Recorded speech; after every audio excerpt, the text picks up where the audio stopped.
The attachment theory argues that a strong emotional and physical bond to one primary caregiver in our first years of life is critical to our development. If our bonding is strong and we are securely attached, then we feel safe to explore the world.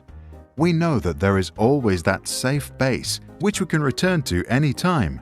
If our bond is weak, we feel insecurely attached. We are afraid to leave or explore a rather scary-looking world because we are not sure if we can return. People who are securely attached are said to have greater trust, can connect to others, and as a result are more successful in life. Insecurely attached people tend to mistrust others, lack social skills, and have problems forming relationships. There is one type of secure attachment, and there are three types of insecure attachments: anxious ambivalent, anxious avoidant, and anxious disorganized. In responses to distress, the first three react organized, while the last acts disorganized. To understand the theory better, let's look at Mr. and Mrs. Smith, who have 4 children: Luca, Anne, Joe, and Amy. The Smiths are lovely parents who cuddle, make frequent eye contact, speak warmly, and are always there for their kids. But one day, Mr. Smith falls very sick and dies. For Mrs. Smith, life now becomes very difficult. She spends all day working, while at the same time trying to care for her children. An impossible task. At 6 years of age, Luca's brain is for the most part developed, his character strong and his worldview shaped. The new situation does not affect him much. He knows there is still always Mum, his safe haven. He feels securely attached. Later, he turns into a trusting and optimistic young man. His self-image is positive. Anne, who is 3, has problems coping with the new lack of attention. To Anne, her mother now acts unpredictably.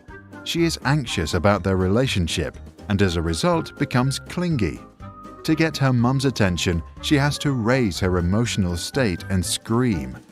When her mum finally reacts with a predictable response, she herself acts ambivalent and doesn't show her true feelings.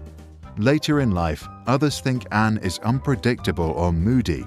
Her self-image is less positive. Her attachment style is anxious ambivalent. 2-year-old Joe spends his days with his uncle, who loves him, but thinks that a good education means being strict.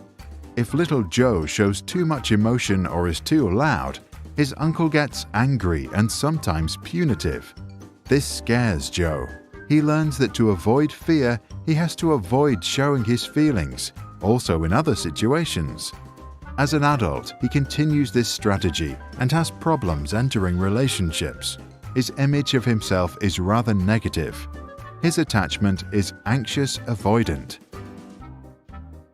Amy, who is just 1 year old, gets sent to a nursery. The staff there is poorly trained, overworked, and often very stressed. Some are outright abusive.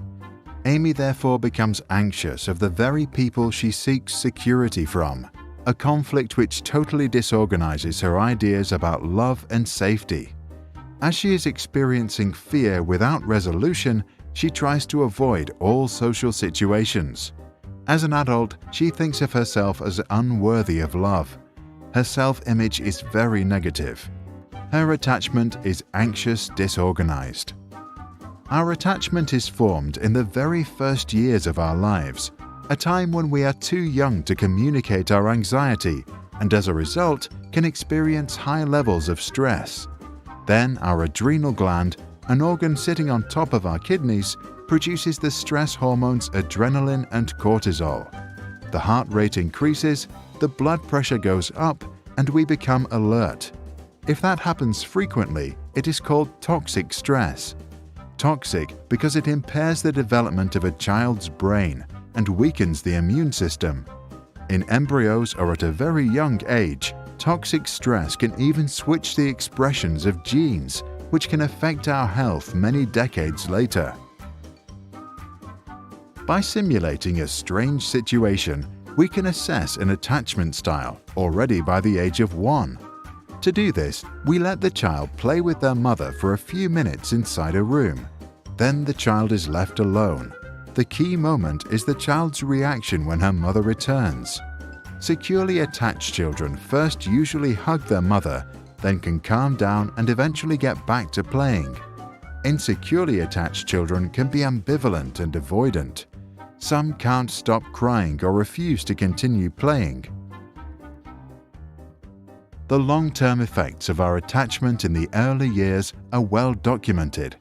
Using the theory, researchers at Minnesota University were able to predict already at age 3 if a child would drop out of high school with 77% accuracy. In another study, undergraduates at Harvard were asked to assess how close they felt to their parents. 35 years later, they were asked about their health. 91% of those who said they had a rather broken relationship with their mother were also diagnosed with health issues, including coronary artery disease, hypertension, and alcoholism. For those that had reported a warm relationship, the figure of poor health diagnosis was just 45%. But there is another reason why the early years deserve special attention. They are the starting place for subsequent behaviors. A kid that feels securely attached at age 2 can make friends at kindergarten. Their worldview gets reinforced with every interaction, and they develop optimism. As a result, they make good relationships at school, then at college, and later at work. Highly insecurely attached children can miss out on this opportunity. Psychologist John Bowlby, a pioneer in attachment theory, allegedly said, "What cannot be communicated to the mother cannot be communicated to the self." In other words, those who feel insecurely attached might not quite understand themselves.